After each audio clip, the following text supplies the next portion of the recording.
Hello everyone, I'm Forrest McFreelava, and this is Speedplay Papal Italy number 10.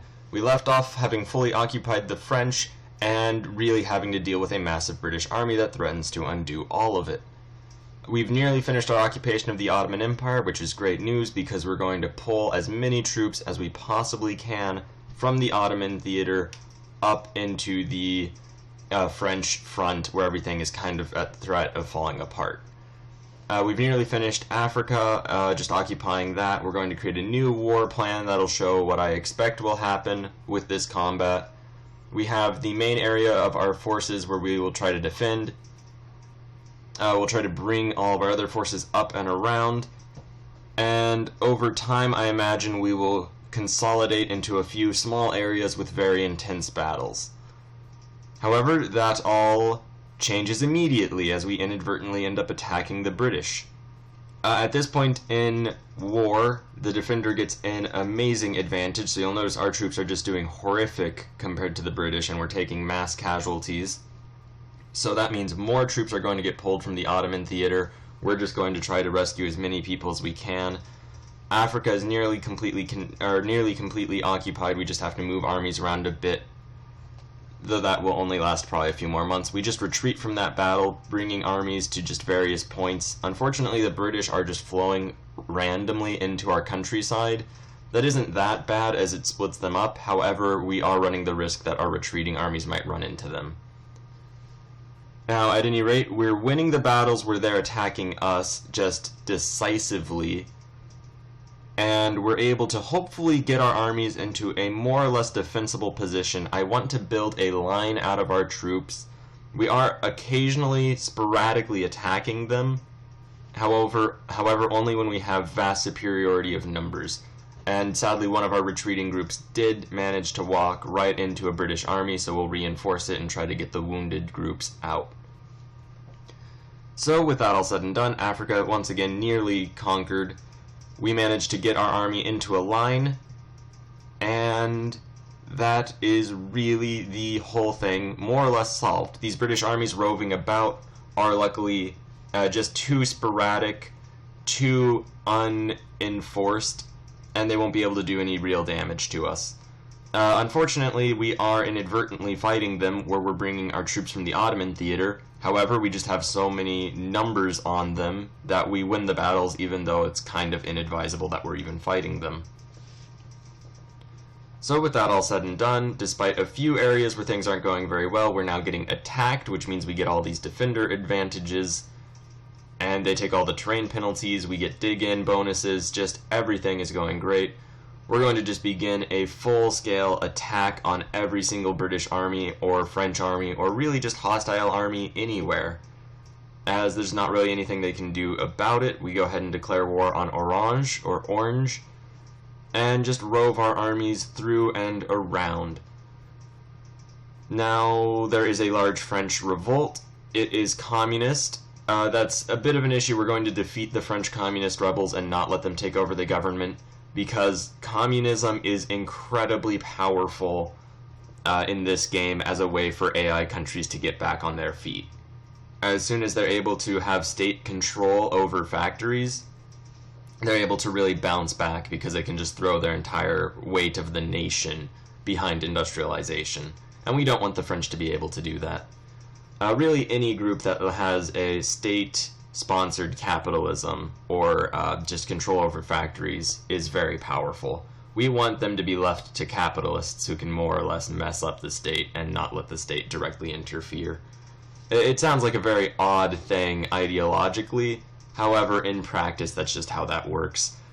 We ourselves are focusing on interventionism because I don't want to micromanage all of that, and our industry is doing well enough on its own.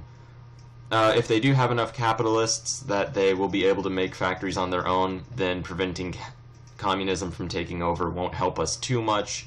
You'll notice we are charging into Great Britain. They spent all of their forces on the mainland and really just left themselves with very little to defend.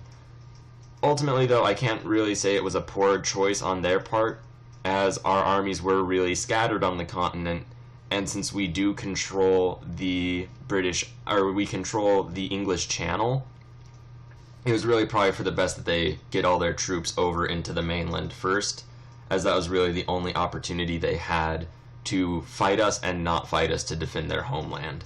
It was combat away from their actual country, which is really the best kind of combat because you don't have to worry about the damage to your countryside.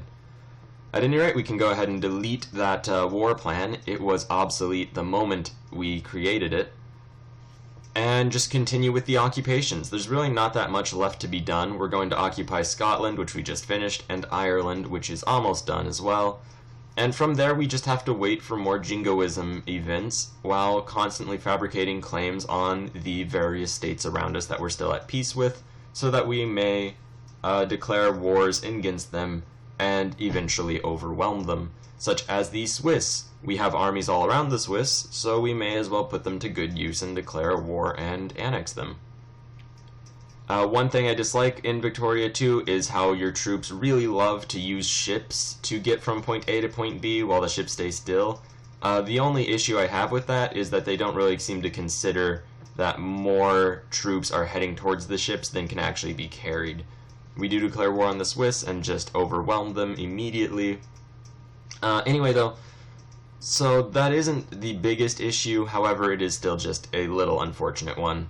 You can resolve it by just parking your boats for a moment just in port and sending the troops around, and then they won't reorganize to go through them again, which is what we end up doing. We just park our boats for a bit, and all of our armies are more or less in the positions they need to be. We annex Switzerland, so we're one step closer to the borders we want. And I believe our next target is the Greeks. There is a British army just roving about, but it doesn't really matter too much. And now we're really able to just speed the game up to just an extreme degree. It was the Egyptians who we declared war on next, and I didn't realize how quick it would be, so I didn't have any troops ready to go. We do have a few armies there, not as many as I would like, but ultimately it doesn't matter that much. Our forces just begin to pile into Egypt. We have two armies where they have one. We also lower our taxes on the rich, so that our industry will expand quicker, as they'll have more money to just sort of throw into factories and industrialization.